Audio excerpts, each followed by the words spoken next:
ஆண்டவருடைய நாமம் மகிமைப்படுவதாக. இன்றைக்கு என்னோடு கூட ஆதிகாமத்தின் புஸ்தகத்தை திருப்பிக் கொள்ளும்படி கேட்கிறேன். தேவனுக்கு பிரியமான ஒரு மனுஷனுடைய வாழ்க்கையிலிருந்து சில காரியங்களை உங்களோடு நான் பகிர்ந்து கொள்ள விரும்புகிறேன். எல்லாருக்கும் அறிமுகமான ஒரு நபர் தான்.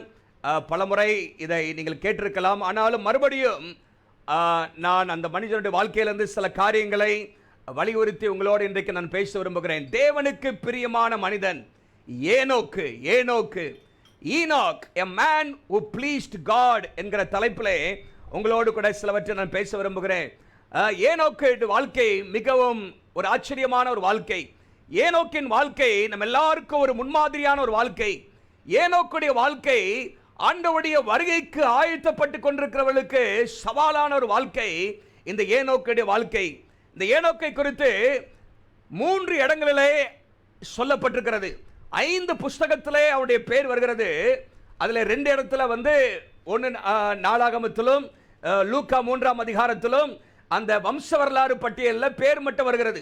ஆனால் மற்ற 3 புத்தகங்களே அவர் செய்த சில காரியங்கள், அவர் பெற்ற சாட்சிகளை குறித்து நாம் வேதத்திலே வாசிக்கிறோம். நீங்கள் அந்த வசனங்களை குறித்துக் கொள்ளலாம். ஆதிகாமத்தின் புஸ்தகம் 5ஆம் அதிகாரம் 21 முதல் 24 வரைக்கும் அங்கே ஏனோக்கை குறித்து சொல்லப்பட்டிருக்கிறது.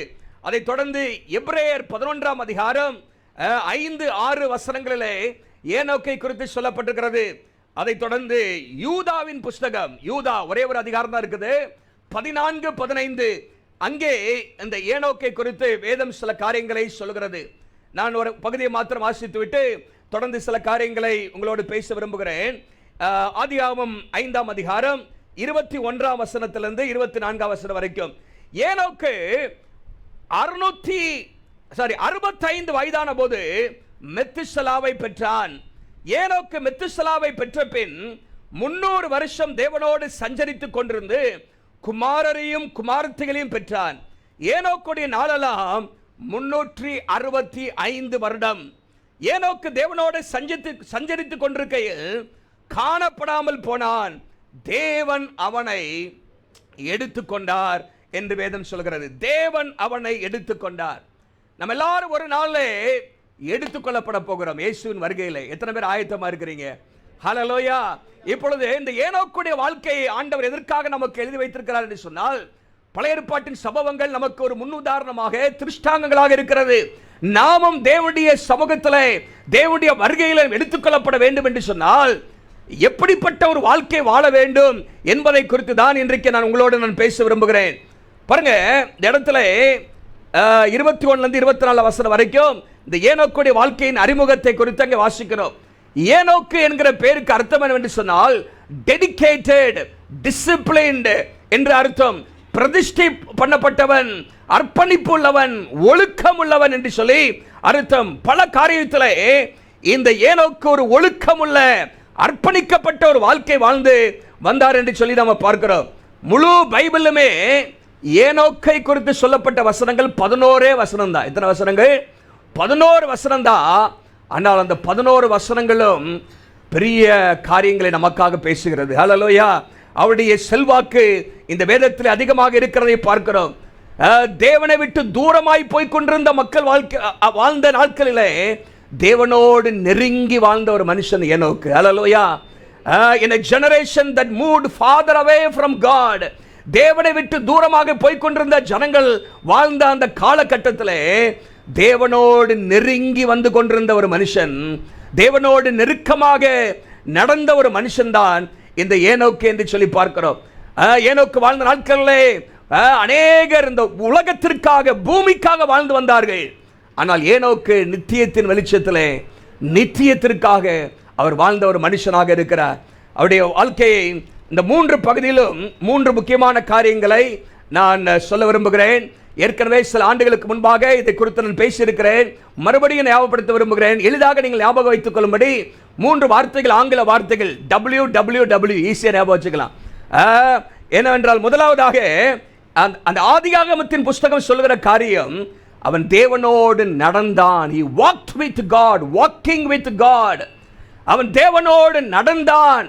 தமிழ் பைபிள்ல சஞ்சரித்துக் கொண்டிருந்தான் போட்டிருக்கு. சஞ்சரித்துக் கொண்டிருந்தான் அப்படி என்று சொன்னால் தேவனோடு அவன் நடந்தான், தேவனோடு நெருக்கமாக நடந்து கொண்டிருந்தான். he was walking with God என்று சொல்லி நம்ம அங்கே பார்க்கிறோம். பாருங்க, ஆண்டவருடைய நாமத்துக்கு மகிமையாக, தேவனுக்கு பிரியமாக, தேவனுடைய வருகைக்கு நாம் ஆயத்தப்பட வேண்டும் என்று சொன்னால் முதலாவது நம்முடைய வாழ்க்கையில கர்த்தர் எதிர்பார்க்கிறது அவரோடு நடக்க வேண்டும். ஹல்லேலூயா. அவரோடு நடக்க வேண்டும். நடத்தல் என்பது வேதாகமத்தின் அடிப்படையில் அது கீழ்ப்படிதல், இல்லாவிட்டால் ஐக்கியத்தை அது காண்பிக்கிறது. Walk is a biblical expression for fellowship or obedience. அது ஒரு தேவனுக்கு பிரியமான ஒரு வாழ்க்கையை குறிக்கிறதை பார்க்கிறோம்.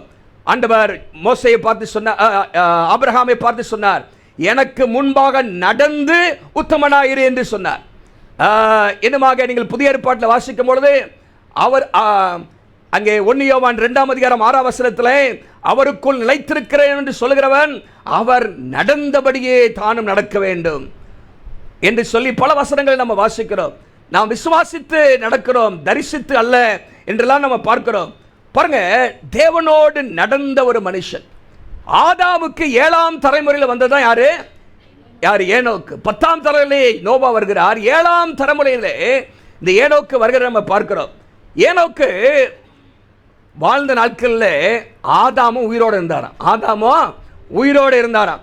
அந்த கணக்குப்படி பார்த்தீங்கன்னா அந்த 5ஆம் அதிகாரத்தில் ஒவ்வொருத்தரும் எத்தனை வருஷம் வாழ்ந்தார்கள், எப்படி வாழ்ந்தார்கள் என்று சொல்லி பல காரியம் போட்டிருக்கு. அதெல்லாம் கணக்கு பண்ணி பார்த்தீங்கன்னா ஏனோக்கு பிறக்கும் போது ஆதாமுக்கு 622 வயசு. எத்தனை வயசு? 622 வயசு. ஹல்லேலூயா. பாருங்க, 600 வயசு வரைக்கும் வாழ்ந்தாங்களா? ஆமாம். அந்த வெள்ளத்துக்கு முன்பாக இருந்தவர்கள் அதிகமான நாட்கள் வாழ்ந்திருக்கிறார்கள். ஆதாமுக்கு ஏனோக்கு பிறக்கும் போது அது மாத்திரமல்ல, அந்த அந்த 622ங்கிறது அது ஒரு வாலிப வயசு மாதிரி அந்த நாட்களில். அவர் எத்தனை வயசு வரைக்கும் இருந்தார் ஆதாம? 950 வருஷம், 930 வருஷம் இருந்தார் என்று சொல்லி அங்கே நம்ம பார்க்கிறோம். 930 வருஷம். இது சேத்துடைய வம்சத்தில், ஒரு பக்தி உள்ள ஒரு வம்சத்தில், காயினுடைய வம்சத்தில் அல்ல, சேத்துடைய வம்சத்தில் வந்தது தான் இந்த ஏனோக்கு என்று சொல்லி நம்ம இங்கே பார்க்கிறோம். ஏனோக்கு பிறக்கும் பொழுது சேத்துக்கு 492 வயது என்று சொல்லி அந்த கணக்கு போட்டு பார்க்கும்போது நமக்கு தெரியும். சரி, நல்லா கவனிங்க. ஏனோக்கு கர்த்தரோடு நடந்தார். ஆனால் ஒரு குறிப்பிட்ட காலம் வரைக்கும் நடக்கல. எத்தனை வருஷம் நடக்கல? 65 வயசு வரைக்கும் நடக்கல. பாருங்க, பிறகு கரெக்டாக கணக்கு போட்டார். 365 வருஷம் வாழ்ந்திருக்கிறாரு. அதுல 300 வருஷம் நடந்திருக்கிறார். அப்போ 65 வருஷம் நடக்கல. இந்த 65 வருடம் அவருடைய வாழ்க்கையில தேவனை ஒருவேளை அறியாமல் இருந்திருக்கலாம், தேவனுடைய காரியங்கள் அவருக்கு புரியாமல் இருந்திருக்கலாம். ஆனால் அந்த காலகட்டத்தில் ஒருவேளை ஆதாமை போய் சந்திச்சிருப்பாரு. ஆதாமே, இன்னும் உயிரோடு இருக்கிறீங்களா? நீங்க தான் கடவுள் படைத்த மனுஷன், தேவனால் சிருஷ்டிக்கப்பட்ட ஒரு மனுஷன், நீங்க உங்க அனுபவத்தை கொஞ்சம் சொல்லுங்க அப்படின்னு கேட்டிருக்கலாம். ஒரு ஆள் சொல்லியிருப்பார், ஆண்டவர் என்னை படைத்தார், எனக்கு ஏற்ற துணையும் கொடுத்தாரு. அந்த நாட்களில் ஏதேன் தோட்டத்தில் நான் தேவனோடு நடந்து கொண்டிருந்தேன். பகலின் குளிர்ச்சியான வேளையிலே கர்த்தர் என்னோடு பேசுவார். அவர் பேச நான் கேட்பேன், நான் பேச அவர் பேசுவார். ஆனால் அவர் படுவாய் வந்தான். யாரு? சாத்தான், சர்ப்பம் என்னது உள்ள வந்து அந்த உறவை துண்டித்து போட்டது. ஆண்டவர் எங்களை ஏதேன் தோட்டத்திலிருந்து துரத்தி விட்டார் என்று அவர் சம்பவத்தை சொல்லியிருக்கலாம். பாருங்க, ஆனால் ஆதாமுக்கு பிற்பாடு நீங்க பார்த்தீங்கன்னா 7 தலைமுறை தாண்டி தான் ஒரு மனுஷன் கர்த்தரோடு நடக்க ஆரம்பிக்கிறான். ஆனால் அவனுடைய வாழ்க்கையிலும் கூட there was a time when he did not walk with God. ஆனால் திடீரென்று ஒரு மாற்றம் ஏற்பட்டது. ஆதாமை சந்திப்பதனால் ஒரு மாற்றம் வந்திருக்கலாம், சேத்தை சந்திப்பதனால ஒரு மாற்றம் வந்திருக்கலாம். ஆனால் முக்கியமான மாற்றம் எப்போ வந்துச்சுன்னா 65 வயசுல ஒன்று நடக்குது அவன் வாழ்க்கையில். என்ன நடந்துச்சு? ஒரு குழந்தை பிறக்குது அவனுக்கு. என்னது? அங்கே நீங்க பார்த்தீங்கன்னா ஏனோக்கு 65 வயதான பொழுது மெத்துசலாவை பெற்றான். மெத்துசலாவை பெறும்போது ஆண்டவர் அவனுடைய வாழ்க்கையிலே ஒரு எச்சரிப்பை கொடுக்கிறார், ஒரு காரியத்தை அவனுக்கு வெளிப்படுத்தி காண்பிக்கிறார். மெத்துசலா என்று சொன்னால் என்ன அர்த்தம்னா, when he is gone it will come, when he dies it will come. அவன் மரிக்கும் பொழுது இது நடக்கும். என்னது? அவன் மரிக்கும் பொழுது இது நடக்கும். அது என்னையா இது? அவன் மரிக்கும் பொழுது இது நடக்கும். ஆகவே இவன் மரிக்கும் போது, இந்த பிள்ளை மரிக்கும் போது ஒரு முக்கியமான ஒரு சம்பவம் இந்த உலகத்தில் நடக்க போகுது. இந்த பிள்ளை மரிக்கும் பொழுது இந்த உலகத்திலே ஒரு முக்கியமான ஒரு நியாய தீர்ப்பு, ஒரு அழிவு உண்டாக போகிறது என்கிற அந்த வெளிப்பாடு அவனுக்கு இருந்தபடினாலே அவன் பிள்ளைக்கு பேர் வைக்கிறான் மெத்துசலா என்று சொல்லி. மெத்துசலா என்றால் இவன் மரிக்கும் பொழுது, இவன் போகும் பொழுது இது நடக்கும் அப்படின்னு சொல்லி. பாருங்க, அந்த வெளிப்பாட்டை பெற்ற அவன் ஒரு வித்தியாசமான இருக்குது. மெத்துசலா அப்படின்னா மரிக்கும் போது நடக்கும். அப்போ ஒருத்தன் பார்க்கும்போது அவன் பேர், இவன் மரிக்கும் போது என்ன நடக்கும் எல்லாம் யோசிப்பாங்க, எப்போ நான் மரிப்பான், என்ன நடக்க போகுது. ஆனால் அப்படி நினைச்சவன்லாம் செத்து போயிட்டா, இவன் சாவே இல்லை. உலகத்திலே அதிகமான நாட்கள் வாழ்ந்தது யாரு? மெத்துசலா தான். மெத்துசலா தான் 969 வருஷம். யாரெல்லாம் எப்படா இவன் சாவா நினைச்சாங்களோ அவன்லாம் செத்தான். ஆனால் இவன் சாவ மாட்டேங்கிறான், வாழ்ந்துகிட்டே இருக்கிறான். பாருங்க, ஆனால் என்ன நடந்தது பின்னாடி சொல்றேன் உங்களுக்கு, நமக்கு எல்லாருக்கும் தெரிந்த வசனம். பாருங்க, அந்த எச்சரிப்பை பெற்ற உடனே தேவனுக்கோடு ஐக்கியப்படுகிறான். ஹல்லேலூயா. நம்முடைய வாழ்க்கையிலும் கூட கர்த்தர் சில நேரத்தில் ஆண்டவர் வெளிப்படுகிறார், தம்மை குறித்து நமக்கு வெளிப்படுத்துகிறார், நடக்க போகிற காரியங்களை கர்த்தர் நமக்கு வெளிப்படுத்தி காண்பிக்கிறார். நீங்க எல்லாருக்கும் தெரியும், நம்முடைய வாழ்க்கையில ஒரு நாள் ஒன்று நடக்க போகிறது. இயேசு நமக்கு வெளிப்படுத்தி வைச்சிருக்கிறார். அவருடைய வருகை சீக்கிரமாக இருக்க போகிறது. இந்த உலகத்தின் அழிவு சீக்கிரமாக இருக்க போகிறது. இயேசுவுடைய வருகை, இந்த உலகத்தினுடைய நியாய தீர்ப்பு சீக்கிரமாக இருக்கிறது. ஆகவே நீங்களும் நானும் எச்சரிப்படைந்து தேவனோடு நடக்க ஆரம்பிக்க வேண்டும். ஹல்லேலூயா. தேவனோடு நடக்க ஆரம்பிக்க வேண்டும். தேவனோடு நடக்கிறது என்றால் என்ன என்று சில காரியங்களை சொல்றேன். நம்ம முதலாவதாக walking implies relationship. Walking implies, நடத்தல் என்பது தேவனோடு உள்ள உறவை அது காண்பிக்கிறது. சஞ்சரிக்கிற ஒரு வாழ்க்கை. நடக்கிறது என்றால் அவரோடு உள்ள உறவு. அந்த படத்தில் பாருங்க, ரெண்டு பேரும் சேர்ந்து நடந்து போகும் பொழுது ஒரு ஒரு ஒரு ஒரு ஐக்கியம், அங்கே உறவு வருகிறத நம்ம பார்க்கிறோம். பைபிளில் சொல்லப்பட்டிருக்கிறது, ஆமோஸ் 3ஆம் அதிகாரம் 3ஆம் வசனத்தில், ஆமோஸ் 3:3, 2 பேர் ஒருமனப்பட்டால் ஒழிய ஒருமித்து நடந்து போவார்களோ. 2 பேர் ஒருமனப்பட்டிருக்கணும். அப்படி என்று சொன்னால் அவன் தேவனோடு ஒருமனப்பட்டிருந்தார். ஆகவே தான் நடக்க முடிந்தது. A person cannot walk with God while deliberately choosing a path contrary to his will. அதாவது அடுத்த ஆளுக்கு என்னால் ஒத்து போக முடியல, அவருடைய விருப்பத்தை என்னால் ஏற்றுக்கொள்ள முடியல என்று சொன்னால் அந்த நபரோடு என்ன செய்ய முடியாது? நடக்க முடியாது. புருஷன் மனைவிக்குள்ள அப்படிதான். 2 பேருக்குள்ள ஒரு மனம் இருந்தாதான் என்ன பண்ண முடியும்? அவர் ஒன்று சொல்ல, நீங்க ஒன்று சொல்ல, இப்படியே நடந்துட்டுச்சுன்னா என்ன ஆயிரும்? ரெண்டும் ஒரு மாதிரி உடஞ்சு போயிடும். ஆனால் என்ன வேணும்? அக்ரிமெண்ட் வேணும். ஒரு என்னது? ஒரு மனப்பாடு வேணும். ஏனோக்குடைய இருதயம், அவனுடைய நினைவுகள், அவனுடைய ஆசையெல்லாம் தேவனுடைய நோக்கத்தோடு இணைந்து இருந்துச்சு. ஹல்லேலூயா. நிஜமா உங்க ஆசை தான் என் ஆசை, உங்களுடைய விருப்பம் தான் என் விருப்பம், சேர்ந்து நடப்போம். ஹல்லேலூயா. பாருங்க, அது உறவை காண்பிக்கிறது. அது மாத்திரமல்ல, அங்கே வாக்கிங் இம்ப்ளைஸ் கன்சிஸ்டன்சி. இங்கே ஏனோக்குடைய வாழ்க்கையில் ஒரு நாள் 2 நாள் அல்ல, எத்தனை வருஷம் தேவனோடு நடந்தாரா? 300 வருஷம். 300 வருஷம். இந்த வாக் அப்படி நடக்கிறது என்பது ஏதோ ஒரு நாள் செய்யறது அல்ல, ஏதோ வேகமாக உற்சாகமாக ஓடி முடிக்கிறது அல்ல. It's not a one time event. இது வாழ்நாள் முழுசும் உள்ளது. ஹல்லேலூயா. தேவனோடு நடந்துக்கிட்டே இருக்கணும், தினமும் நடக்கணும். ஏதோ ஸ்பெஷல் அக்கேஷனில் மாத்திரம் இல்லை, ஞாயிற்றுக்கிழமையில் மாத்திரம் இல்லை, சில மணி நேரங்கள் மாத்திரம் அல்ல, ஆண்டவரோடு தினமும் நடக்கிற வாழ்க்கை. டே ஆஃப்டர் டே, இயர் ஆஃப்டர் இயர். இந்த ஏனோக்கு தேவனோடு நடந்து கொண்டே இருந்தாராம். பாருங்க, 300 வருஷம் அப்படின்னா நான் கணக்கு போட்டு பார்த்தேன்.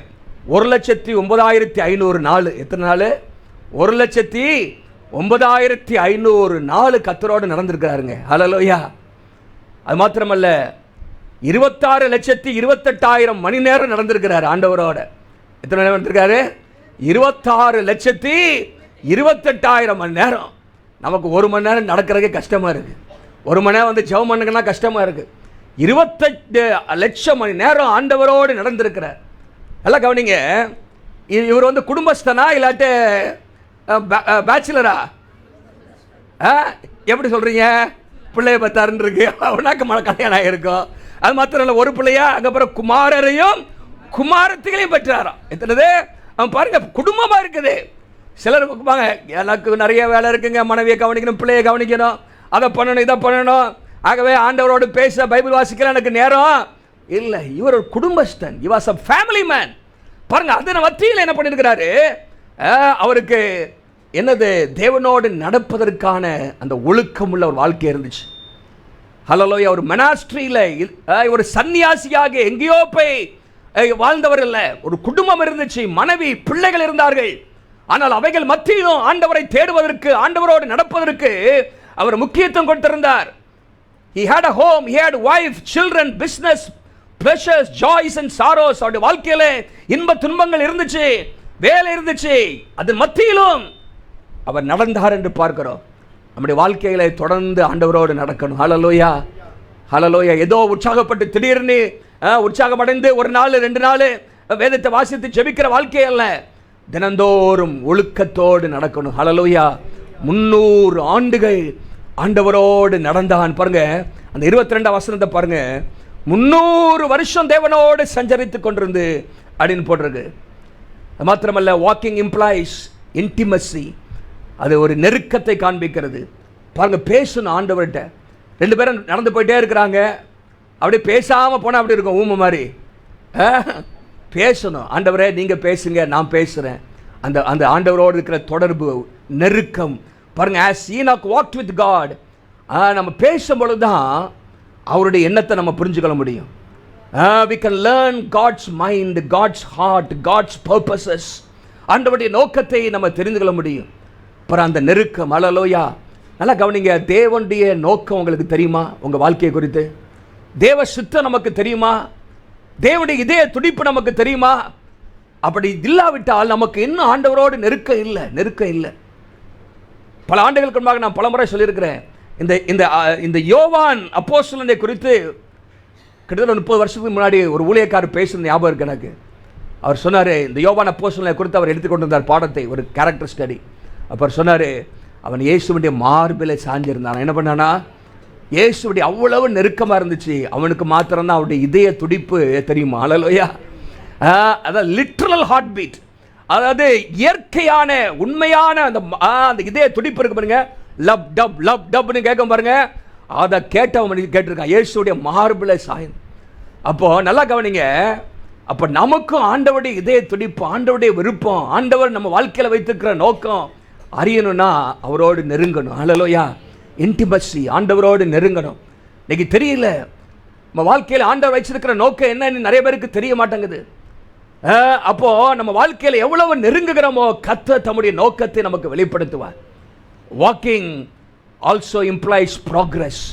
இந்த நடக்கிற வாழ்க்கை என்பது அது முன்னேறுகிற ஒரு வாழ்க்கை. ஹல்லேலூயா. இப்போ நடந்துகிட்டே இருந்தீங்கன்னா அப்படியே நிற்க மாட்டீங்க. இப்போ நான் நிற்கிறேன், அப்போ நடந்தால் நான் என்ன பண்ணுவேன், முன்னாடி போயிட்டே இருப்பேன். அப்போ ஆண்டவரோடு சேர்ந்து முன்னேறுகிற வாழ்க்கை தான் தேவனோடு நடக்கிற வாழ்க்கை. A walk involves movement.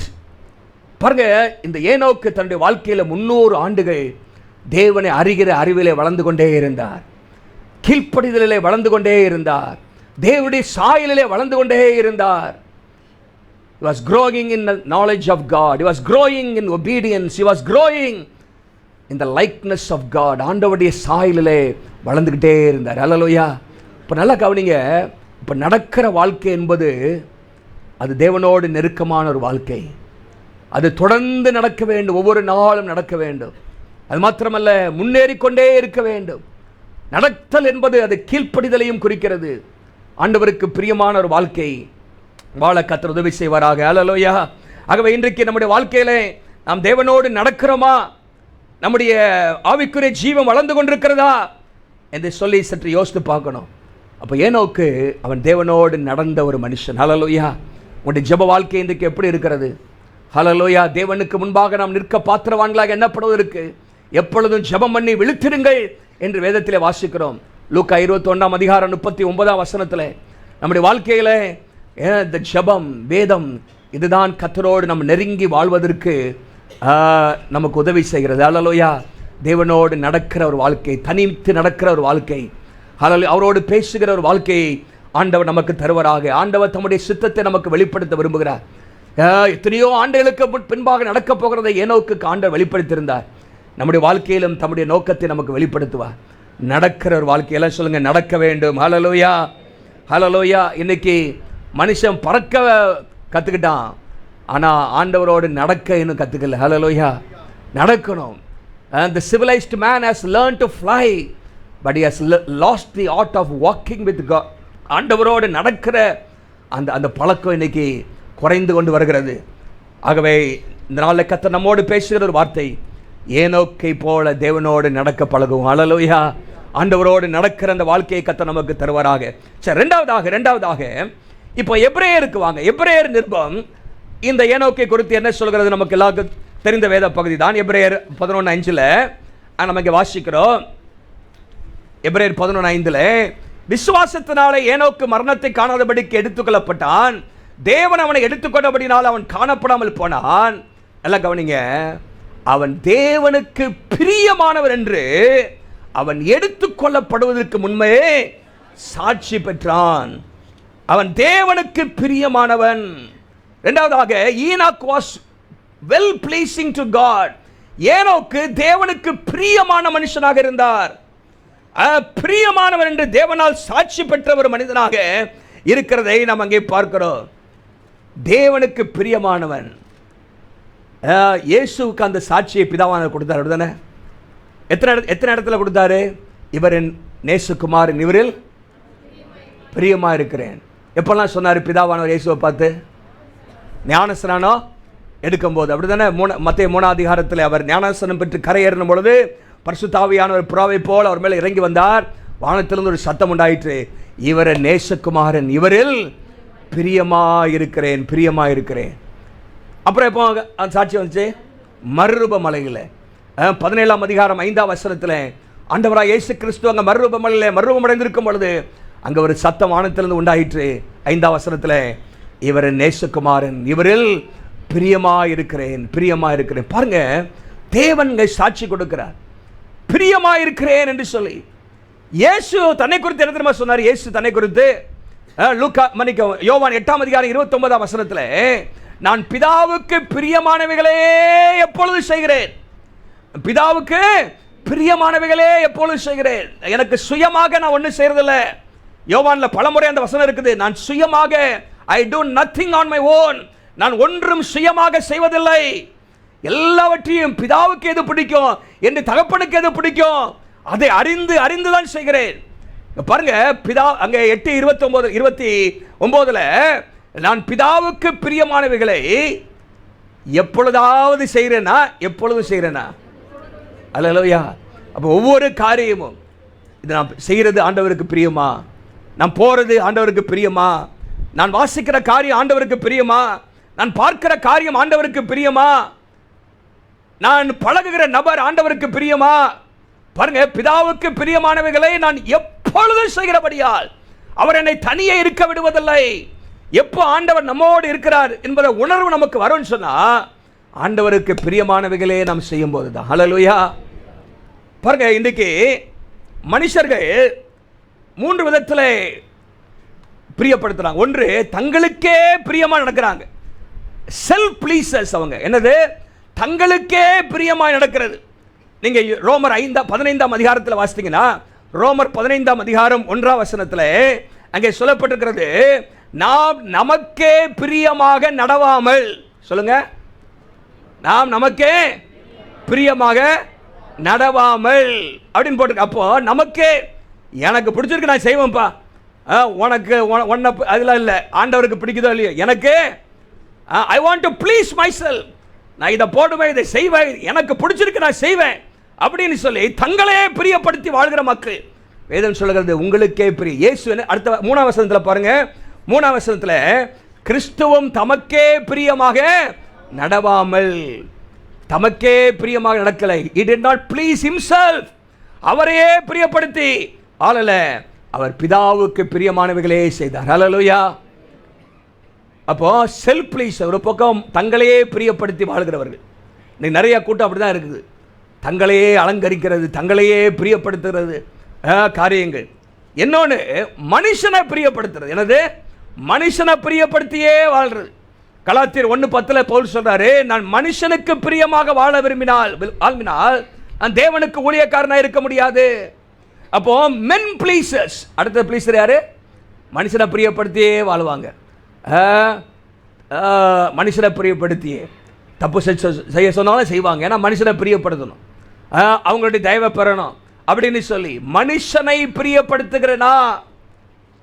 இன்னொன்று, கர்த்தரை பிரியப்படுத்துகிற வாழ்க்கை. ஒரு ஆள் சொல்லுங்க பார்க்கலாம்.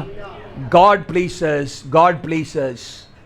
ஆண்டவரை பிரியப்படுத்தி பிதாவுக்கு பிரியமானவைகளே செய்கிற ஒரு வாழ்க்கை.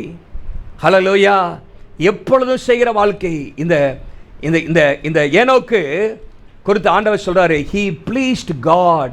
அவன் தேவனுக்கு பிரியமானவன். ஹல்லேலூயா. பாருங்க, அந்த வாழ்க்கை ரொம்ப ஒவ்வொன்றும் ரொம்ப சிம்பிள் தான். he walked with God. அவன் தேவனோடு நடந்தான். அவனுக்கு கல்லறை கிடையாது, ஏன்னா உயிரோடு போயிட்டார் மேலே. ஒருவேளை கல்லறை இருந்துச்சு, கல்லறையில் எழுதி போடணும்னு சொன்னால் எப்படி போட்டிருக்கணும்? he pleased God. தேவனுக்கு பிரியமானவன். இங்கே உறங்கி கொண்டிருக்கிறார். தேவனுக்கு பிரியமானவன், தேவனுக்கு பிரியமானவன் என்று சாட்சி பெற்றவன். பாருங்க, ஆனால் ஏனோக்கு ஆண்டவர் உயிரோடு எடுத்துட்டார். அல்லேலூயா. ஆண்டவருக்கு பிரியமான ஒரு வாழ்க்கை. இஸ்ரவேல் ஜனங்களை குறித்து ஆண்டவர் சொல்லும்போது இப்படி சொல்றாரு. 1 கொரிந்தியர் 10 அதிகாரம் எல்லாம் எடுங்க. 1 கொரிந்தியர் 10 அதிகாரம் 5ஆம் வசனத்தை பார்த்தீங்கன்னா, 5ஆம் வசனத்தில், அப்படி இருந்தும் அவர்களில் அதிகமான பேர்களிடத்தில் தேவன் பிரியமாய் இருந்தது. பாருங்க, என்ன சாட்சி பாருங்க. பிரியமா இல்லையா? அதிகமான பேரிடத்தில். அதிகமான பேர்னா 10, 20, 30, 40 இல்லை, இது லட்சத்தில். ஏன்னா இஸ்ரவேல் ஜனங்கள் 25 லட்சம் பேர், கிட்டத்தட்ட புருஷர்கள் மாத்திரமே 20 வயதுக்கு மேற்பட்ட புருஷர்கள் மாத்திரமே 6 லட்சம். அதை பார்த்தீங்கன்னா அப்போ சின்ன பிள்ளைகள், பெரியவர்கள், ஆண்கள், பெண்கள், பிள்ளைகள்லாம் சேர்த்தா 20 லட்சத்துக்கு மேலே பக்கம் இருக்காங்க அநேகர் மத்தியிலே. அதுக்கு முன்னாடி என்ன சொல்லியிருக்குன்னா, ஆண்டவர் அவர்களை சமுத்திரத்தின் வழியாய் நடத்தி வந்தார். தாகம் தீர்க்கப்பட்டார்கள். எல்லாரும் ஒரே ஞானப்பானத்தை குடித்தார்கள். இப்படிலாம் சொல்லியிருக்குது. ஆண்டவர் அற்புதமாக அவர்களை நடத்தி வந்தார். அப்படியெல்லாம் இருந்தோம், ஆசீர்வாதத்தெல்லாம் பெற்றோம், விடுதலையை பெற்றோம், நன்மையை பெற்றோம். அவர்கள் தேவனுக்கு பிரியமாக இருக்கவில்லை. they did not please God. God was not pleased with most of them. அவரிடத்தில் பிரியமா இல்லையா? ஏன்னு போட்டு ஒரு 5 பாவம் அங்கே போட்டிருக்கு. 5 பாவம், முக்கியமான காரியங்கள் போட்டிருக்கு. இதெல்லாம் நமக்கு திருஷ்டாங்க, நல்லா கவனிங்க. இதெல்லாம் நம்ம வாழ்க்கையில் இருந்தால் எப்படி அவர்கள் கானான் தேசத்தை சுதந்திரிக்க முடியலையோ, நம்முடைய வாழ்க்கையிலும் இந்த பரம கானானை அடைவது ரொம்ப கஷ்டம். ஹல்லேலூயா. ஏனோக்கை போல கர்த்தருக்கு பிரியமாக இருந்தால்தான் அந்த மோட்ச வாழ்க்கையில் தேவன் வரும்பொழுது அவரோடு கூட எடுத்துக்கொள்ளப்பட முடியும்.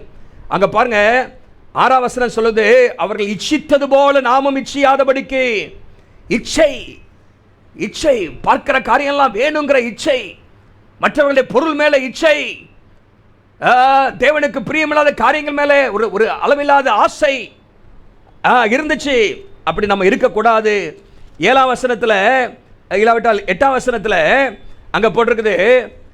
இல்லை 7ஆம் வசனத்தில், விக்கிரக ஆராதனைக்காரர்களாக இருந்தார்கள். they were idolaters. நீங்கள் அப்படி இராதீர்கள். விக்கிரக ஆராதனை. ஒருவேளை உங்கள் வீட்டில் நீங்கள் சிலையை வச்சுக்காமல் இருந்திருக்கலாம், பணம் இல்லாமல் இருக்கலாம். ஆனால் கடவுளுக்கு கொடுக்குற காரியத்தை நீங்கள் எந்த காரியத்துக்கு கொடுத்தாலும் அது என்னதான்? விக்கிரக ஆராதனை. சிலருடைய வாழ்க்கையில் குடும்ப அங்கத்தினரே விக்கிரக மாறிடலாம். ஆண்டவரை காட்டில் எதை அதிகமாக நேசிக்கிறீங்களோ, உங்கள் வாழ்க்கையில் தேவனுக்கு மேலே எதை தூக்கி வைக்கிறீங்களோ அது விக்கிரக ஆராதனையாக மாறிடும். அது உங்கள் சொந்த குடும்ப நபர்களாக இருக்கலாம், வேலையாக இருக்கலாம், மொபைலாக இருக்கலாம், கம்ப்யூட்டராக இருக்கலாம், பணமாக இருக்கலாம். இது விக்கிரகமாக மாறிடக்கூடாது. ஹல்லேலூயா.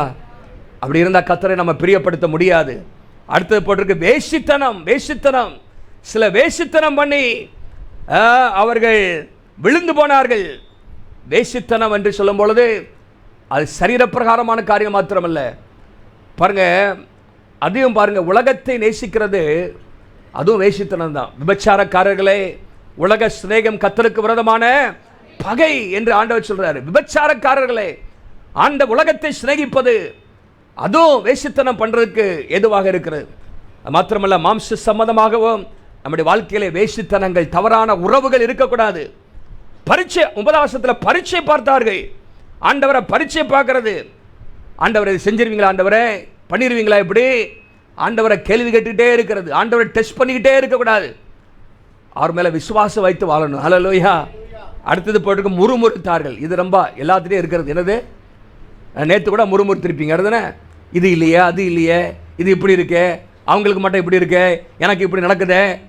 முறுமுறுக்கிறது, மர்மர், முறுமுறுத்தா என்னாச்சா, முறுமுறுத்து நிறைய போட்டிருக்கு. நீங்கள் யாத்ராகமத்திலையும் என்னாகமத்திலையும் பார்த்தீங்கன்னா முறுமுறுத்தார்கள்ங்கிற வார்த்தை நிறைய முறை வருது. இதை பார்த்தீங்கன்னா முறுமுறுத்து என்னாச்சு, அவங்களுக்கு என்ன போட்டிருக்கு, அழிக்கப்பட்டார்கள். அதுபோல நீங்களும் முறுமுறுங்கள் அப்படின்னு போட்டிருக்கா. அதுபோல நீங்களும் முறுமுறுக்காதிருங்கள். do not grumble. முறுமுறுக்காதுங்க. ஹல்லேலூயா. ஆண்டவரை துதிச்சுக்கிட்டே இருக்கணும். ஹல்லேலூயா. யார் தேவனுக்கு பிரியமா இருக்க முடியும்னா, நீங்க அங்க எபிரேயர்ல கூட வசனம் இருக்கு. எபிரேயர் 13 அதிகாரத்தில், எபிரேயர் 13 அதிகாரத்தில் 15 வசனத்தில், அவருடைய நாமத்தை துதிக்கும் உதடலின் கனியாக ஸ்தோத்திர பலி அவர் மூலமாக எப்பொழுதும் செலுத்த கடவோம். இப்படிப்பட்ட பலியில் தேவன் பிரியமா இருக்கிறார். அப்போ ஆண்டவரை துதிக்கணும். நம்ம வாழ்க்கையில் என்ன பண்ணுற, முறுமுறுப்பு வரக்கூடாது, கம்ப்ளைனிங் வரக்கூடாது. இது சரியில்லை, அது சரியில்லை. ஆண்டவரை தந்ததுக்காக ஸ்தோத்திரம். ஹல்லேலூயா. நம்மோட எவ்வளவோ மோசமான நிலைமையில் கஷ்டத்தில் இருக்கிற மக்கள் இருக்கிறாங்க. ஆண்டவர் நம்ம உயிரோட வச்சிருக்கிறார், அதுக்காக கர்த்தருக்கு ஸ்தோத்திரம். ஹல்லேலூயா. ஆண்டவர் நமக்கு வேலையை கொடுத்துருக்கிறாரு, குடும்பத்தை கொடுத்துருக்கிறாரு, அதுக்காக கர்த்தருக்கு ஸ்தோத்திரம் பண்ணணும். ஹல்லேலூயா. எதை குறித்து என்ன பண்ணக்கூடாது, பக்கத்தில் பார்த்து சொல்லுங்க, முறுமுறுக்கிற நிறுத்துங்க பிரதர் சிஸ்டர். எல்லாரும் பாருங்க, இந்த வாயில துதி வரணும், நன்றி வரணும். ஹல்லேலூயா. நன்றி அப்பா, நீங்கள் எதை செஞ்சாலும் நன்றி. ஹல்லேலூயா. ஆண்டவர் அவனவனுக்கு எதை அளந்து வைக்கணுமோ அதுக்கு தான் பண்ணியிருக்காரு, வச்சிருக்கிறாரு. ஆகவே ரொம்ப நாளும் நமக்கு டேஞ்சர் தான், கொஞ்சம் வச்சாலும் நமக்கு டேஞ்சர் தான். ஆகவே தான் ஆகூர் என்ன பண்ணுறாரு, ஜெபம் பண்ணுறாரு. என்ன சொல்றாரு, என் படியை எனக்கு அளந்து தார். ரொம்ப பெருமை ஆயிடக்கூடாது, இல்லைன்னு ஆண்டவரை தூஷித்திடக்கூடாது. ஆண்டவரை எனக்கு என்ன பண்ணுங்க, படி அளந்து கொடுங்க. ஹல்லேலூயா. கர்த்தர் அந்த ஒவ்வொருத்தருக்கும் அப்படி ஆண்டவர் செய்கிறார். ஆகவே அதுக்கு நம்ம நன்றி உள்ளவர்களாக இருக்க வேண்டும். இங்கே பாருங்க, இங்கே என்ன போட்டிருக்குன்னா, பிரியமான, ஆண்டவருக்கு பிரியமா இல்லை. நம்ம வாழ்க்கையில் ஆண்டவருக்கு பிரியமாக வாழணும். பைபிளில் வசனம் இருக்கு, எபேசியர் 5:10 வாசிக்கிறோம், தேவனுக்கு பிரியமானது என்னதென்று சோதித்து பாருங்கள். இது ஆண்டவருக்கு பிரியமா அப்படின்னு சோதித்து பார்க்கணுமா. Find out what pleases the Lord. எது ஆண்டவருக்கு பிரியம்னா, அதே எபிரேயர் 11:6 போட்டிருக்கு, விசுவாசம் இல்லாமல் தேவனுக்கு பிரியமா இருப்பது. அப்ப விசுவாசம், a God pleasing life is a life of faith. விசுவாசத்தோடு வாழ்ந்துட்டு இருந்தீங்கன்னா ஆண்டவரை பிரியப்படுறார். ஹல்லேலூயா. என் மகன் பார் என்னையே நம்பி வாழ்ற, என் மகள் என்னையே நம்பி வாழ்ற. எல்லாரும் ஆண்டவரை புறக்கணிக்கும் பொழுது இந்த ஏனோக்கு ஆண்டவரே நம்பி வாழ்ந்தார். ஏனோக்கு வாழ்ந்த காலம் ஒரு பாவம் நிறைந்த ஒரு காலம். ஹல்லேலூயா. ஏனோக்குடைய, அதாவது ஆதாமுடைய 7ஆம் தலைமுறையில் சேத்தின் வம்சத்தில் வந்தது யாரு, ஏனோக். காயினுடைய வம்சத்தில் 7ஆம் தலைமுறை ஒருத்தர் இருக்கான், அது யார் தெரியுமா, லாமேக். என்னது, லாமேக். லாமேக்கு அவன் தான் ஆளு 2 பொண்டாட்டி கட்டின ஆளு. பாலிகமி மொத இந்த பாலிகமஸ் ரிலேஷன்ஷிப் என்னது, இப்படிப்பட்ட தவறான உறவுகள் கொண்டு வந்தது யாருன்னா அந்த லாமேக். பாருங்க, அதே 7வது தலைமுறையில் ஒரு மனுஷன் எப்படி இருக்கிறான் பாவத்தில், இன்னொரு மனுஷன் கர்த்தரை பிரியப்படுத்தி வாழ்கிறான். ஹல்லேலூயா. ஆதாளே சில்லாலே 2 மனைவி பேர் அங்கே போட்டிருக்கு 4ஆம் அதிகாரத்தில். நீங்கள் வாசித்து பார்த்தீங்கன்னா இருக்குது. பாருங்க, இவன் விசுவாசத்தோடு கர்த்தர் மேலே விசுவாசம் வைத்தவனாக வாழ்ந்து வந்தான். Life of faith. இன்னைக்கு நம்ம வாழ்க்கையில் ஆண்டவர் மேலே இருக்கிற விசுவாசம் எப்படி இருக்கிறது, ஆண்டவரை நம்பி வாழ்ந்து கொண்டிருக்கிறோமா, அந்த வாழ்க்கை கர்த்தரை பிரியப்படுத்தும். அது மாத்திரமல்ல, பரிசுத்தமான ஒரு வாழ்க்கை, ஆண்டவருக்கு பிரியமான வாழ்க்கை, அது பரிசுத்தம். நீங்கள் பார்த்தீங்கன்னா சுற்றிலும் பாவம் நிறைந்த ஒரு சூழ்நிலையிலும் கர்த்தருக்குள்ளாக பரிசுத்தமாக வாழ்ந்த நீங்கள் யூதாவின், அது அடுத்த பாயிண்டில் சொல்கிறேன், யூதா 14-15 வருஷத்தில் பார்த்தீங்கன்னா அவபக்தின்னு வருது. அந்த உலகம், ஏனோக்கு வாழ்ந்த காலம் ஒரு அவபக்தி நிறைந்த ஒரு வாழ்க்கை காலம். அதன் மத்தியிலும் அவன் ஆண்டவருக்கு பிரியமாக பரிசுத்தமாக வாழ்ந்தார். ஹல்லேலூயா. உங்கள் சுற்றிலும் அவபக்தி இருக்கலாம், உங்கள் சுற்றிலும் பாவம் இருக்கலாம், அதன் மத்தியிலும் நீங்கள் பரிசுத்தமாக வாழ்ந்தீங்கன்னு சொன்னால் கர்த்தருக்கு பிரியமாக நம்ம இருக்க முடியும். ஹல்லேலூயா. கர்த்தருக்கு பிரியமாக வேதம் சொல்கிறது ரோமர் 8:8 மாம்சத்துக்கு உட்பட்டவர்கள் தேவனுக்கு பிரியமாக இருக்க முடியாது. அது மாத்திரமல்ல, ரோமர் 12:1 வாசிக்கிறோம், God pleasing life is a surrendered life. ஆண்டவருக்கு முழுமையாக அர்ப்பணிக்கப்பட்ட ஒரு வாழ்க்கை, அது தேவனுக்கு பிரியமான வாழ்க்கை. அங்கே போட்டிருக்குது, பரிசுத்தமும் தேவனுக்கு பிரியமான ஜீவ பலியாக நம்ம வாழ்க்கையை ஜீவ பலியாக ஆண்டவருக்கு ஒப்பு கொடுக்கும் போது, ஆண்டவரே என்னை முற்றிலுமாக ஆண்டு நடத்துவீராக, என்னுடைய ஆவி ஆத்மா சரீரத்தை உம்முடைய பலிபீடத்தில் வைக்கிறேன், என் மூலமாக நீங்கள் பேசுங்க, என் மூலமாக நீங்கள் பாருங்க, ஆண்டவரே என் மூலமாக நீங்கள் வெளிப்படுங்க, என்னை முற்றிலுமாக என்னை அர்ப்பணிக்கிறேன் என்று சொல்லி வாழ்கிற வாழ்க்கை, அது தேவனுக்கு பிரியமான வாழ்க்கை. ஹல்லேலூயா, ஹல்லேலூயா. இன்னைக்கு நம்முடைய வார்த்தைகள், உறவுகள், ஹல்லேலூயா, நம்முடைய நடத்தைகள், இதெல்லாம் ஆண்டவருக்கு பிரியமாக இருக்குதா? நம்ம குறித்து ஆண்டவர் சாட்சி கொடுக்க முடியுமா?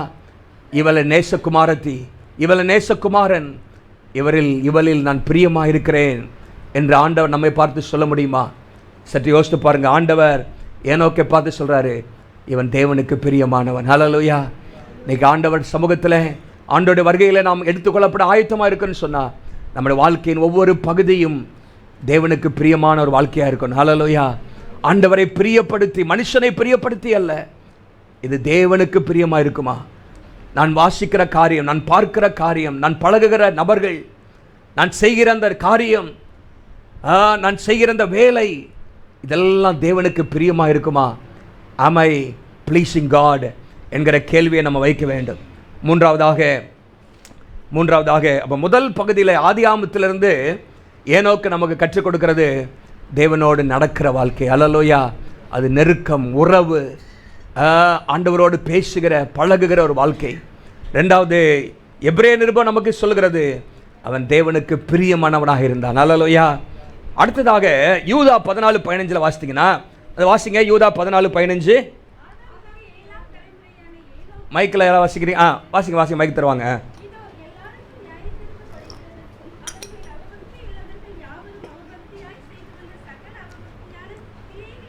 நிமித்தமும் வார்த்தைகள் எல்லாவற்றின் நிமித்தமும் அவர்களை கண்டிக்கிறதற்கும் ஆயிரமான தமது பரிசுத்தவான்களோடும் கூட கர்த்தர் வருகிறார் என்று முன்னறிவித்தான். ஆமென். ஹல்லேலூயா. இங்க ஒரு வார்த்தை இருக்குது, கர்த்தர் வருகிறார் என்று முன்னறிவித்தான். நடந்தான். என்ன செஞ்சா? தேவனோடு he walked with God. தேவனுக்கு பிரியமாயிருந்தான். he was well pleasing to God. இங்கே முன்னறிவித்தான். இதை நான் he witnessed for God. ஆண்டவருக்காக சாட்சி பகர்ந்தான், ஆண்டவருக்காக ஊழியம் செய்தான். ஏனோக்கு தேவனுக்கு ஊழியம் செய்தான். மக்களை பார்த்து எச்சரிப்பு கொடுக்கிறான். அவபக்தி உள்ள மக்களை நியாயம் தீர்ப்பதற்காக ஆயிரமான பரிசுத்தவான்களோடு தேவன் வருகிறார். பாருங்க, இயேசுவுடைய முதலாம் வருகைக்கு முன்பாகவே இரண்டாம் வருகையை குறித்து என்ன பண்றாரு? அவர் தீர்க்கதரிசி சொல்றாரு. பைபிளில் முதல் தீர்க்கதரிசி யாருன்னா ஏனோக்கு தான். ஏனோக்கு முதல் தீர்க்கதரிசி. பின்பாக யாரு? மோசே தீர்க்கதரிசியாக இருந்திருக்கிறார். அதுக்கப்புறம் சாமுவேல் காலத்தில் இருந்தான் அந்த அங்கீகரிக்கப்பட்ட தீர்க்கதரிசிகள் என்கிற அந்த ஊழியம் ஆரம்பிக்கிறது. ஆனால் இங்கே ஏனோக்கு he was the first prophet.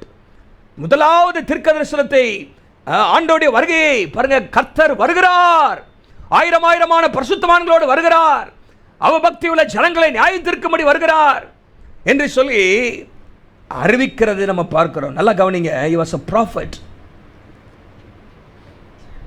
ஆண்டவர் அவனோடு ஏற்கனவே 65 வயசுலே பேசியிருந்தார். இவன் மரிக்கும் போது இது என்ன பண்ணும்? நடக்கும் அப்படின்னு. அவன் நடக்க இந்த உள்ளத்தில் ஒரு காரியம் நடக்க போகுது, ஒரு நியாய தீர்ப்பு வரப்போகுது அப்படிங்கிறத இம்மீடியட்டாக நடக்க போகிற ஒரு நியாய தீர்ப்பு, கடைசி காலத்தில் நடக்க போகிற ஒரு நியாய தீர்ப்பு ஆண்டோடைய வருகையில். அதுக்கு முன்பாக வெள்ளத்தினால் ஒரு நியாய தீர்ப்பு வந்தது. அது எல்லாவற்றையும் மனதில் வைத்து தான் அவபக்தி உள்ள ஜனங்கள் மனம் திரும்ப வேண்டும், பாவத்தில் வாழ்கிற மக்கள் மனம் திரும்ப வேண்டும் என்கிற அந்த செய்தியை சொல்லுகிறது நம்ம பார்க்கிறோம். பாருங்க, இவன் மரிக்கும் போது இது நடக்கும் அப்படின்னு சொல்லி பார்க்குறோம். தானே என்ன நடந்துச்சு அப்படின்னா, நமக்கு எல்லாருக்கும் தெரியும். ஏனோ அதாவது மெத்துசல்லா மரித்த அந்த வருஷத்தில் பூமியிலே வெள்ளம் வந்தது. பூமியிலே வெள்ளம் வந்தது. நல்லா கவனிங்க. ஆண்டவர் இந்த உலகத்திலே அதிகமான வாழ்ந்த மனுஷன் யாரு? மெத்துசலா தான். இப்போ நம்ம காலகட்டத்தில் வந்து அதிகமாக வாழ்ந்த மனுஷன் வந்து 116 வருஷம் தான் வாழ்ந்துருக்கிறார். ஜப்பானில் ஒருத்தர், அவர் வந்து 19ஆம் நூற்றாண்டில் பிறந்து 21ஆம் நூற்றாண்டில் செத்து போனார். அவர் பேர் எனக்கு ஞாபகம் இல்லை. 1897 பிறந்து 1897னா 19ஆம் நூற்றாண்டு தானே, 2013 தான் மரிச்சார் 116 வயசில். அதான் இந்த உலகத்திலே நமக்கு தெரிந்ததில் அதிகமான வாழ்க்கை வாழ்ந்தது. ஆனால் இங்கே பார்த்தீங்கன்னா 969 வருஷம். 969 வருஷம். இது எதை காண்பிக்கிறதுனா பாருங்க, எல்லாம் பார்க்கும் போது நான் இவன் மறிக்கும் போது நடக்கும், ஒன்றும் நடக்க மாட்டேங்குது. 100 வருஷம் ஆச்சு, 200 வருஷம் ஆச்சு, 300 வருஷம் ஆச்சு. அவனை பார்த்து பார்த்து மக்கள் செத்து போயிட்டே இருக்கிறான். ஆனால் இவன் சாவ மாட்டேங்கிறான். எப்படா நீ சாவ, என்ன நடக்க போகுதுன்னு தெரியலையே. பாருங்க, இது எதை குறிக்கிறதுன்னு சொன்னால், ஆண்டவர் ஒரு காரியத்தை சொன்னால் நியாயத்தீர்ப்பை அதுக்காக பொறுமையாக இருக்கிறார். பொறுமையாக இருக்கிறார். God was patient, God was long suffering. பாருங்க, இந்த உலகத்தில் அதிகமான வருஷம் வாழ்ந்த மனுஷன் அது எதை குறிக்கணும்? ஆண்டவர் ஒரு காரியத்தை சொல்லிட்டு என் வாழ்க்கையை பாருங்க, எவ்வளவு நான் பொறுமையாக இருக்கிறேன், பொறுமையாக இருக்கிறேன், பொறுமையாக இருக்கிறேன். ஆனால் ஆண்டவருடைய பொறுமைக்கு ஒரு எல்லை இருக்குது. ஹல்லேலூயா. அந்த மெத்துசலாவும் மரித்தான் ஒரு நாள் 969. நோவாவுக்கு ஆண்டவர் சொன்னார், நோவாவை பார்த்து சொன்னார், இவங்க எல்லாம் நான் அழிக்க போகிறேன், பேழையை கட்டு அப்படின்னாரு. 2 வருஷம் 3 வருஷத்தில் வந்துச்சா வெள்ளம்? இல்லை, 120 வருஷம் டைம் கொடுத்தார். பாருங்கள், ஆண்டவர் எவ்வளோ பொறுமையாக இருக்கிறார் பாருங்க. ஆனால் மனுஷன் ஆண்டவருடைய பொறுமையை சோதிக்கக்கூடாது. ஹல்லேலூயா. இது இன்றைய ரட்சணியின் நாள். மனம் திரும்ப காலத்தில் மனம் திரும்ப வேண்டும். நல்லா கவனிங்க, இந்த ஏனோக்கு இப்படிப்பட்ட காலத்தில் அவன் மக்களை எச்சரிக்கிறார். நீங்கள் நானும் நம்ம சுற்றி இருக்கிற மக்களுக்கு ஆண்டோடைய வருகையை பற்றி சொல்லணும். ஹல்லேலூயா. இந்த உலகத்திலே ஒரு நியாயத்தீர்ப்பு வரப்போகிறது. இந்த உலகத்தை நியாயம் தீர்ப்பதற்காக ஆண்டவர் வருகிறார். ஆனால் அந்த நியாயத்தீர்ப்புக்கு தப்புவிக்க வேண்டும் என்றதால் இயேசு நமக்காக சிலுவையில் ஏற்றுக்கொண்ட அந்த நியாயத்தீர்ப்பை நாம் அறிந்து கொள்ளணும். அதை நாம் ஏற்றுக்கொள்ள வேண்டும். இயேசு தருகிற பாவ மன்னிப்பை பெற்றுக்கொண்டால் வரப்போகிற நியாயத்தீர்ப்புக்கு தப்பித்து கொள்ளலாம் என்கிற அந்த செய்தியை நாம் அறிவிக்க வேண்டும். இந்த நோவா அறிவித்தார். நோவாவை குறித்து வேதம் சொல்கிறது 2 பேதுரு 2:5 அவன் நீதியை பிரசங்கம் பண்ணினான் என்று நோவாவை குறித்து சொல்லப்பட்டிருக்கிறது. இந்த ஏனோக்கு தேவ ஜனங்களை எச்சரித்து முன்னறிவித்து மனம் திரும்புங்கள் என்று சொன்னான். நம்ம வாழ்க்கையில் பாருங்க, ஒரு இப்படியாக சொல்றாரு.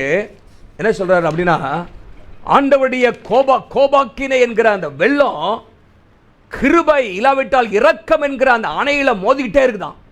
பாருங்க, ஒரு அணையை கற்பனை பண்ணி பாருங்க. அங்கேருந்து தண்ணி அப்படியே வந்து அடிச்சிட்டு இருக்கு. ஆனால் அந்த பக்கம் வர முடியல. அது அணை தடுத்து நிறுத்துது. அந்த அணை வந்து தேவனுடைய கிருபை இரக்கம் என்கிற அணை.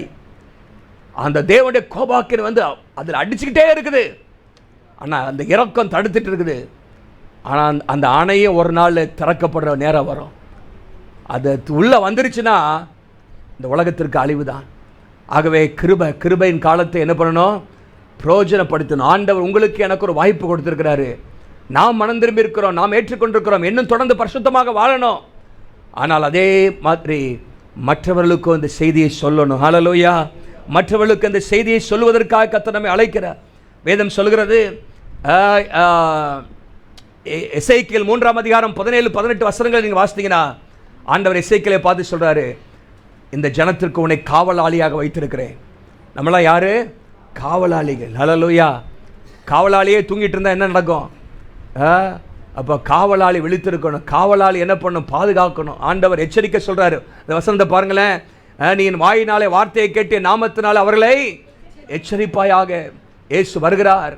இயேசு நியாயந்திருக்க வருகிறார். இயேசு பரிசுத்தவான்களை பரலோகத்துக்கு கொண்டு செல்ல வருகிறார். அவருடைய வருகைக்கான அடையாளங்கள் தெரிந்து கொண்டிருக்கிறது என்பதை நாம் அறிவிக்கிறவர்களாக இருக்க வேண்டும் என்று கர்த்தர் விரும்புகிறார். பாருங்க, இந்த இந்த இந்த இந்த ஏனோக்கு ஆண்டவருக்கு அறிவித்தான். இன்னைக்கு நமக்கு என்ன செய்தி அப்படின்னா, நீங்களும் நானும் இந்த ரட்சிப்பின் செய்தியை அறிவிக்கணும். ஹல்லேலூயா. இந்த ரட்சிப்பின் செய்தியை அறிவிக்கணும். நியாயத்தீர்ப்புக்கு எடுத்தவனே பெயரக்கூடாது. முதல்ல இயேசு அன்புள்ளவர் என்பதை அறிவிக்கணும். ஹல்லேலூயா. இயேசு இரக்கமுள்ளவர். உங்களுக்காகவும் எனக்காகவும் சிலுவையிலே நம்முடைய பாவங்களை சுமந்தவர். அந்த அன்பை அறிவிக்கணும். ஹல்லேலூயா. அதே சமயத்தில் எச்சரிப்பின் செய்தியும் சொல்லணும். ஹல்லேலூயா. இயேசு கிறிஸ்து பரலோகத்தை காட்டிலும் நரகத்தை குறித்து தான் அதிகமாக சொல்லியிருக்கிறார். ஆகவே நம்ம வாழ்க்கையில் அந்த அந்த அந்த செய்தி அறிவிக்கணும். ஏனோக்கை போல இயேசுவின் வருகைக்கு நீங்கள் ஆயத்தமாகன்னு சொன்னா, யாரெல்லாம் சுவிசேஷத்தை அறிவிக்கிறாங்களோ அவங்க தான் ஆண்டவருடைய வருகைக்கு ஆயத்தமாக முடியும். இல்லாட்டா நம்ம வாழ்க்கையே பிசாசு என்ன பண்ணிடுவான், வஞ்சித்து விடுவான். நம்ம எப்போவுமே இயேசு வரப்போகிறார், இயேசு வருகைக்கு நம்ம ஆயத்தமாயிட்டே இருக்கணும். பாருங்க, இஸ் விட்னஸ் வாஸ் கரேஜியஸ், தைரியமாக சொன்னான். பாவம் நிறைந்த வாழ்க்கை தான், உலகம்தான். ஆனா தைரியமாக அவபக்தி உள்ள ஜனங்களை நியாயம் தீர்ப்பதற்காக வருகிறார் என்பதை தைரியமாக சொன்னான். He spoke God's truth in an ungodly generation. மக்கள் என்ன சொல்லுவாங்கன்னு குறித்து அவன் கவலைப்படல. அவன் கர்த்தர் சொன்ன வார்த்தையை சொன்னான். அல்லேலூயா. நீங்கள் நானும் கர்த்தருக்காக ஊழியம் செய்யணும். அல்லேலூயா. அதுக்குன்னு போய் இன்று மரித்தால் எங்கே போவாய் அப்படின்னு உடனே பேசிடக்கூடாது. அல்லேலூயா. திருத்துறா போய் பிரதர் சிஸ்டர் இன்னைக்கு செத்தா எங்க போவீங்க அப்படி கேட்கக்கூடாது. அல்லேலூயா. உயிரோடு இருக்கும் என்னது, ஆண்டவரை ஏற்றுக்கொள்ளுங்க. இயேசு உங்க பாவத்தை மன்னிக்கிறவர், இயேசு அன்புள்ள தெய்வம், இயேசு நேசிக்கிறார் என்கிற செய்தியை சொல்லணும். அல்லேலூயா. பவுல் பாருங்க, ரோமர் 1:14-15-16 அங்கே ரோமர் 1ஆம் அதிகாரம் 14-15-16 போடுறதுக்கு நான் அப்படின்னு 3 காரியம் சொல்கிறேன்.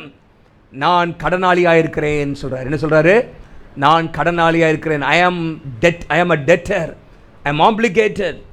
அந்நியருக்கு, மூடருக்கு, கிரேக்கருக்கு எல்லாருக்கும் நான் கடனாளின்னு சொல்கிறார். ரெண்டாவது சொல்கிறாரு, நான் என்னால் என்ற மட்டும் சுவிசேஷத்தை பிரசங்கிக்க விரும்புகிறேன். ஐ எம் ஈகர் அப்படிங்கிறார். முதல்ல I am obligated, I am a debtorன்னு சொல்கிறார். ரெண்டாவது ஐ எம் ஈகர், என்னால் என்ற மட்டும். ரோமாபுரியில் இருக்கிற உங்களுக்கு, இந்த திருச்சியில் உள்ள மக்களுக்கு நம்மால் என்ற மட்டும் சுவிசேஷத்தை பிரசங்கிக்கணும். அல்லேலூயா.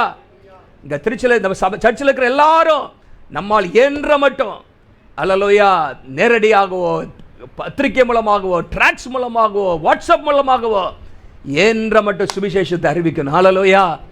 அடுத்ததாக சொல்றாரு, நான் வெட்கப்படேன்னு சொல்றாரு. அல்லேலூயா. I am not ashamed, I am not ashamed, I am eager, I am obligated, I am not ashamed. நான் வெட்கப்படேன். பாருங்க, தைரியமாக சுவிசேஷத்தை அறிவிக்கணும். அது மாத்திரம் இல்லை, அவன் தெளிவாக சொல்றார், சுவிசேஷத்தை தெளிவாக சொல்றார். His witness was courageous, his witness was clear.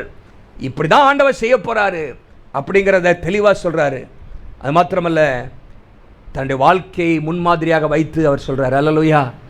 நீங்கள் வாழ்கிற வாழ்க்கை வித்தியாசமாக இருந்து நீங்கள் போய் சுவிசேஷம் சொல்ல முடியாது. His message was credible also. நம்ம வாழ்க்கை அதுக்கு நம்ம சொல்கிற சத்தியத்துக்கு பேக்கப் பண்ணணும். அல்லேலூயா.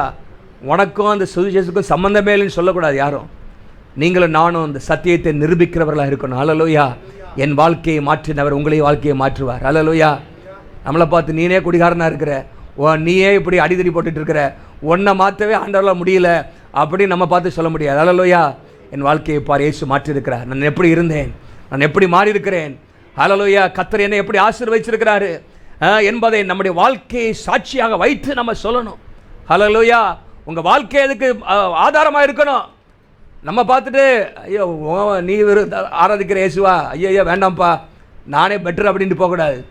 கர்த்தர்ப்பா எப்படி சந்தோஷம் கொடுத்துருக்கிறாரு, சமாதானத்தை கொடுத்துருக்கிறாரு. நெருக்கங்கள் உலகத்தில் உண்டு, ஆனால் கர்த்தர் அந்த சந்தோஷத்தை சமாதானத்தை தராரு அப்படிங்கிற அந்த சாட்சி இருக்கும் பொழுது நம்முடைய சத்தியம் அது வல்லமை உள்ளதாக மாறும். அல்லேலூயா. ஓகே, பாருங்க, அவன் சுவிசேஷத்தை அறிவித்தான், மக்களுக்கு எச்சரிப்பின் செய்தியை சொன்னான். நீங்களும் நானும் அதை செய்ய வேண்டும். கடைசியாக அப்போ இந்த ஏனோக்கை குறித்து சொல்லப்பட்ட வார்த்தைகள், முதலாவது சஞ்சரித்தான் அப்படிங்கிற வார்த்தை, நடந்தான். ரெண்டாவது பிரியமாயிருந்தான். மூன்றாவதாக முன்னறிவித்தான், இல்லாவிட்டால் ஆண்டவருக்கென்று ஊழியம் செய்தான். என்னொன்று பார்த்தீங்கன்னா, கடைசியாக இதெல்லாவற்றையும் எப்படி அவன் வாழ்க்கை முடியுதுன்னா, எடுத்துக்கொள்ளப்பட்டான். அல்லேலூயா.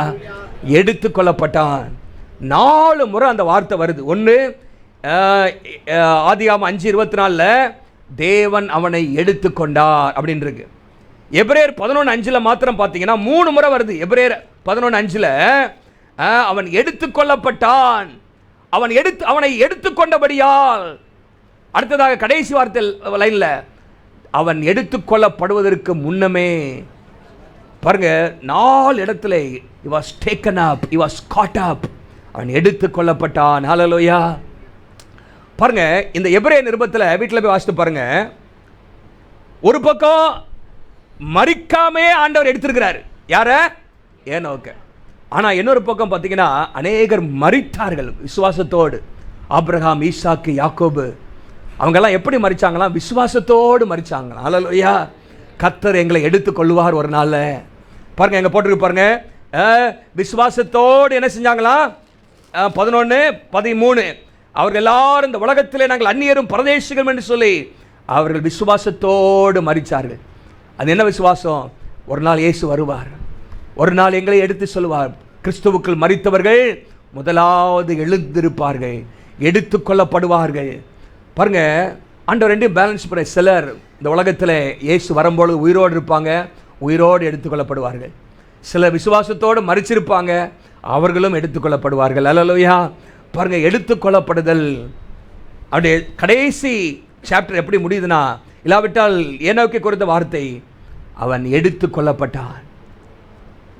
எப்படி முடியக்கூடாது அப்படின்னா, கைவிடப்பட்டான் அப்படின்னு முடியக்கூடாது. அல்லேலூயா. அவன் கைவிடப்பட்டு விட்டான் அப்படின்னா எப்படி இருக்கும்? ஏன்னா அப்படி வாய்ப்பே இல்லை. ஏன்னா அவன் தேவனோடு நடந்த மனுஷன், தேவனுக்கு பிரியமான மனுஷன். அல்லேலூயா. தேவனுக்காக ஊழியம் செய்த மனிதன், தன்னால் இயன்ற மட்டும் ஆண்டவருக்காக ஊழியம் செய்தான், மக்களை எச்சரித்தான். நீங்களும் நானும் அந்த 3 காரியத்தை செய்வோன்னா, தேவனோடு நடக்கிற ஒரு வாழ்க்கை, தேவனுக்கு பிரியமான ஒரு வாழ்க்கை, தேவனுக்காக சாட்சி பகர்கிற ஒரு வாழ்க்கை, சத்தியத்தை அறிவிக்கிற வாழ்க்கை, சுவிசேஷம் சொல்லுகிற வாழ்க்கை உங்களுக்கு எனக்கு இருக்கும்னா நாமும் எடுத்துக்கொள்ளப்படுவோம். அல்லேலூயா. இது இல்லாத பட்சத்தில் என்ன நடக்கும்? கைவிடப்படுவோம். இங்கே பார்த்தீங்கன்னா எடுத்துக்கொள்ளப்பட்டார்கள் என்று நாம் வாசிக்கிறோம். பாருங்க, இதெல்லாம் நம்முடைய வாழ்க்கையிலே ஒரு நம்பிக்கையை தருகிறது. ஏனோக்கு நமக்கு ஒரு முன்மாதிரி. ஆண்டவர் ஏனோக்கு எடுத்துக்கொண்டது போல நம்மை எடுத்துக்கொள்ள வருகிறார். அல்லேலூயா. ஆயிரமான பரிசுத்தவான்களோடு இயேசு வரப்போகிறார். நாமும் எடுத்துக்கொள்ளப்பட போகிறோம். 1 தெசலோனிக்கர் 5ஆம் அதிகாரத்தில் நம்ம வாசிக்கிறோம் அல்லவா? 1 தெசலோனிக்கர் 5ஆம் அதிகாரத்தில் வேதம் சொல்லுகிறது 16ஆம் வசனத்திலே, ஏனெனில் கர்த்தர் தாமே ஆரவாரத்தோடும் பிரதான தூதருடைய சத்தத்தோடும் தேவ எக்காளத்தோடும் வானத்திலிருந்து இறங்கி வருவார். அப்பொழுது கிறிஸ்துவுக்குள் மரித்தவர்கள் எழுந்திருப்பார்கள். பின்பு உயிரோடு இருக்கிற நாமும் கர்த்தருக்கு எதிர்கொண்டு போக மேகங்கள் மேலே அவர்களோடு கூட ஆகாயத்தில் எடுத்துக்கொள்ளப்பட்டு, ஏனோக்கு சொன்ன அதே வார்த்தை தாங்க போட்டிருக்கு, எடுத்துக்கொள்ளப்பட்டு. அல்லேலூயா. எத்தனை பேர் எடுத்துக்கொள்ளப்படணும்னு விரும்புறீங்க? ஐயோ நிறைய வேலை இருக்குது அப்படின்னு கூட. ஆண்டவர் இப்போ வந்தால் என்ன பண்ணும்? போயிடணும். அல்லேலூயா. போகணும். நிறைய பேர் ஆயத்தமாக இருக்கிறாங்க, எப்படா இந்த ஆளோட சமாளிக்க முடியலையே, எப்படா போய் சேரலாம் அப்படின்னு இல்லை. அல்லேலூயா. இங்கேயும் சமாளிக்கணும், அங்கேயும் போய் சேரணும். அல்லேலூயா. இங்கேயும் என்ன பண்ணணும்? போராட்டத்தில் கர்த்தர் மேலே விசுவாசமாக இருக்கணும். அல்லேலூயா. வாழ்க்கையில் பிரச்சனைகள் உண்டு, அதன் மத்தியில் விசுவாசம். அல்லேலூயா. பாருங்க, ஏனோக்குடைய வாழ்க்கையில் குடும்பஸ்தன் தான், ஆனால் தேவனோடு நடந்தார். அல்லேலூயா. நீங்கள் நானும் கர்த்தரோடு நடக்க, தினந்தோறும் நடக்கணும். முழுமையாக ஆண்டவருக்கு கீழ்ப்படியணும், அறகுறையாக அல்ல, தைரியமாக ஆண்டவருக்காக ஊழியம் செய்யணும். நல்லா கவனிங்க. Walk with God daily. தினந்தோறும் கர்த்தரோடு நடங்கள். Live to please God completely. முழுமையாக கர்த்தருக்கு பிரியமாக வாழுங்கள். தைரியமாக ஆண்டவருக்கு சாட்சி பகருங்கள், ஊழியம் செய்யுங்கள். சந்தோஷமாக அவரை சந்திப்பதற்கு ஆயத்தமாகுங்கள். ஹல்லேலூயா. சந்தோஷமாக. ஆண்டவருடைய வருகை சிலருக்கு சந்தோஷம், சிலருக்கு அதிர்ச்சியாக இருக்கும். ஐயோ வந்துட்டாரே, அதிர்ச்சி வரக்கூடாது, சந்தோஷமாக போகணும் பரலோகத்துக்கு. ஹல்லேலூயா. Be ready to meet God joyfully. ஆண்டவர் அந்த கிருபைகளை கற்றுத் தருவாராக. ஆகவே ஏனோக்குடைய வாழ்க்கை நமக்கு கற்றுத்தருகிற பாடம், தேவனோடு நடக்கணும், தேவனுக்கு பிரியமாக வாழணும். நமக்கே பிரியமாக அல்ல, மனுஷனை பிரியப்படுத்தி அல்ல, தேவனை பிரியப்படுத்தி வாழ்கிற வாழ்க்கை. 3வதாக ஆண்டவருக்காக ஊழியம் செய்யணும். ஹல்லேலூயா. நீங்கள் என்ன ஊழியம் செய்கிறீங்க? ஆண்டவருக்காக ஏதாவது ஒரு விதத்தில் ஆண்டவருக்காக ஊழியம் செய்யணும். ஹல்லேலூயா. தேவனுக்கு சாட்சி சொல்லணும், தேவனுக்காக ஆண்டவருடைய அன்பை அறிவிக்க வேண்டும். எத்தனையோ வாய்ப்புகளை ஆண்டவர் தராரு, வெட்கப்படக்கூடாது. பவுலை போல நான் கடனாளி, நான் ஆவலாயிருக்கிறேன், நான் வெட்கப்படேன் என்கிற அந்த முழக்கத்தை நாமும் செய்ய கர்த்தர் நமக்கு கிருபை தருவாராக.